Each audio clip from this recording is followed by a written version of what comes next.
Era a década de 90.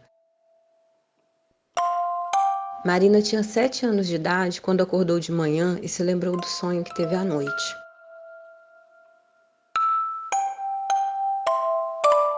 Sonhou que havia se transformado na Angélica, na época apresentadora de programas infantis. O que mais ressaltava no sonho eram os cabelos de Marina Angélica. Loiros, lisos, longos, balançando. Na realidade, os cabelos de Marina eram castanhos, crespos e curtos, cortados no estilo Black Power. No sonho, Marina Angélica estava na cantina da escola estadual em que estudava. Os cabelos balançando e os colegas de escola todos admirados. Ela se sentia feliz.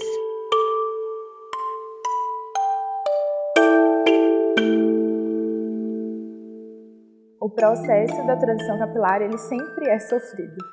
Não importa onde, como, quando, porquê, ele sempre é muito sofrido.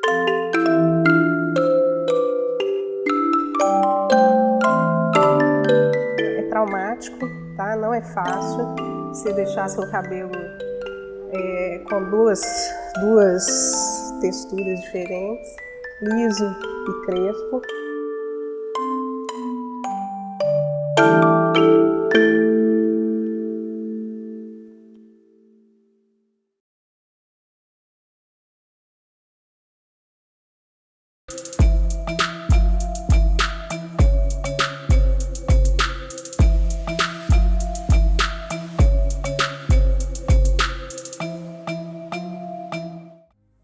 O título da minha dissertação é A História do Meu Cabelo, uma investigação sobre os sentidos da valorização do cabelo natural em narrativas na internet.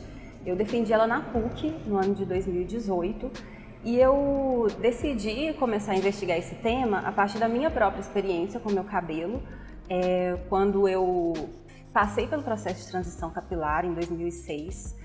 E esse processo gerou muitas transformações em mim para além do cabelo. Quando a Marina chegou até mim para conversar sobre a possibilidade de orientar um trabalho, uma pesquisa sobre a história do cabelo natural e especialmente sobre a valorização do cabelo crespo, eu fiquei muito entusiasmada, achei um tema muito relevante e importante e aceitei prontamente o convite que ela me fez, né, para orientá-la. E é um tema importante, principalmente é um aspecto importante nessa luta contra o racismo no Brasil. Eu decidi pesquisar a internet porque é o principal lugar em que esse fenômeno se difunde. Porque através da internet as mulheres conseguem, em diversos lugares do Brasil e do mundo, se encontrar e discutir esse tema que elas têm em comum. Então, eu vou estudar dentro da internet o YouTube, que começa a surgir muitos vídeos no YouTube, e aí eu vou estudar um tipo de vídeo específico, que é o vídeo chamado A História do Meu Cabelo. E aí eu percebo que existem 3 fases que elas apresentam com relação ao cabelo. Aí eu chamei essas fases de negação, transição e aceitação. A fase da negação, elas vão dizer lá da infância delas, quando elas começam a ter contato com os discursos sobre o cabelo crespo e sobre a identidade negra, e elas começam a ter ideia do que o imaginário social brasileiro vai dizer sobre a presença do cabelo crespo e até de outros elementos de negritude no corpo, o formato do nariz, a cor da pele. O meu envolvimento é um envolvimento assim, teórico, acadêmico, de querer entender este processo, de contribuir com a discussão, com a compreensão de como que esse racismo se manifesta no Brasil e pensar a partir disso possibilidades de superação desta situação. Bom, a minha infância ela é muito parecida com a de muitas meninas do cabelo cacheado. Não tinha muito produto, eu não sabia muito bem como cuidar do meu cabelo. Os meus pais também não tinham não sabiam como lidar com o meu cabelo. Então eu ficava com ele muito preso, até que chegou um momento que eu decidi fazer um relaxamento para abrir os cachos. Porque o meu padrão de beleza era branco. Então, o cabelo branco, louro, isso parece que vem assim de uma raiz mesmo, é uma coisa impressionante de falar. Mas assim, a gente, quando você percebe que você segue um padrão, que você força um padrão para você mesmo. Na transição capilar, que é a segunda fase do processo que elas passam, elas começam a se questionar sobre isso que elas aprenderam sobre o próprio cabelo e sobre elas mesmas. E elas vão se perguntar se realmente existe algum problema nesse cabelo, se existe algum problema nelas. E o que marca essa fase da transição é uma instabilidade com relação ao que elas são, com relação ao que o cabelo é. Elas vão parar então de alisar o cabelo e vão ter contato com esse cabelo sem alisamento, que muitas desde a infância não sabiam como que era o cabelo. Vai ser o primeiro momento então que elas vão ver o cabelo sem o alisamento. É uma fase muito marcada por muita tensão, muita expectativa, muita ansiedade, o medo, se vai gostar do cabelo sem alisamento, se não vai gostar. Elas também estão vivendo essa ambiguidade do que elas eram antes, do que elas acreditavam antes sobre elas mesmas e do que elas vão vir a se tornar depois desse processo. Quando esse processo de questionamento interior sobre elas mesmas, quando elas conseguem elaborar suficientemente, quando elas entendem que elas elaboraram suficientemente esse processo, elas vão fazer o Big Shop, que é o momento em que ela tira a parte alisada do cabelo.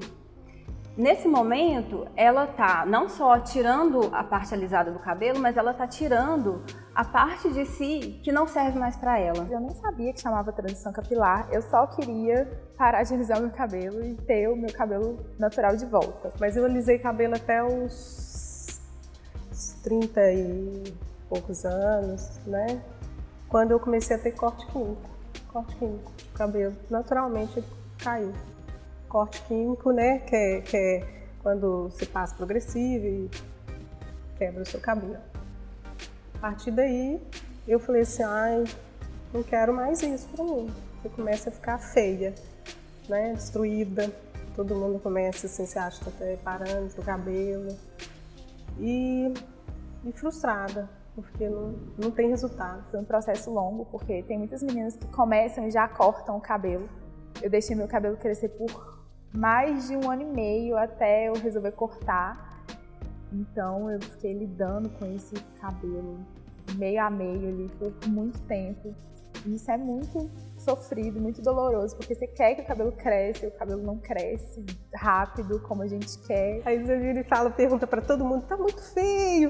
Aí as pessoas viram e falam, não, tá arrumadinho. Aí você chega assim nos lugares, você tá com o cabelo preso, hoje ficou bom. Aí você fica mais triste ainda, porque ele tá bonito, porque ele tá preso. Eu acho que isso choca um pouco assim a gente, né? Na próxima fase, que é a última, é a fase da aceitação. Ela vai sair de um processo de ter uma relação ruim com o próprio corpo, de não gostar de tocar no próprio cabelo. Ela vai passar mais tempo cuidando de si mesma, porque aí ela vai desenvolver um afeto por si mesma. E o que marca essa última fase é essa ideia de que eu posso ser quem eu realmente sou, né? De que eu não preciso tá submetida a uma imposição exterior da sociedade. Hoje, assim, pelo o meu cabelo hoje, as pessoas quando me conhecem, assim, com o meu cabelo, elas veem liso e acham que eu sou mais bonita hoje. Então isso para mim me empodera muito, como mulher, como pessoa e como uma questão de raça. A aceitação do cabelo, eu digo que ela é o primeiro passo para você começar a se entender para você começar a entender de onde você vem, a sua raça, os seus, sabe, essas questões todas que giram em volta do cabelo. Ele é ali a entradinha nesse mundo, porque a partir do seu cabelo você vai se entender como uma pessoa negra, se você for uma pessoa negra, obviamente. Mas aí você começa a se entender e aí o cabelo começa a levar a outras questões. O principal resultado dessa pesquisa é entender que esse processo de transição capilar ele diz respeito não somente Primeiro, não diz respeito não somente à estética, ele diz respeito à identidade e ele está falando de construções sociais. Então, quando a gente está falando de um cabelo que precisa ser contido, porque ele é muito volumoso, porque ele ocupa muito espaço, a gente está falando de uma pessoa que precisa ser contida, de uma pessoa que precisa ser enquadrada dentro de uma norma, e é isso que a gente vê ao longo da história, que as pessoas negras precisam se enquadrar dentro de uma racionalidade europeia, moderna, para serem consideradas tão racionais quanto essas pessoas brancas. E o que esse movimento está fazendo é desconstruir essa ideia, é dizer, nós somos racionais com o nosso corpo, nós não precisamos nos adequar, nós não precisamos nos conter, nós não precisamos nos adequar a normas civilizatórias para dizer que nós somos tão humanos quanto os outros. O que a transição traz, na verdade, e eu acredito que todas as mulheres, todas as pessoas, na verdade, que passam pela transição, sentem depois uma liberdade muito grande de poder fazer o que quiser com o cabelo. Deixou de desejar ser Angélica, ser Beyoncé, ser qualquer figura de cabelos lisos. Passou a desejar ser só uma mulher negra de cabelo crespo chamada Marina.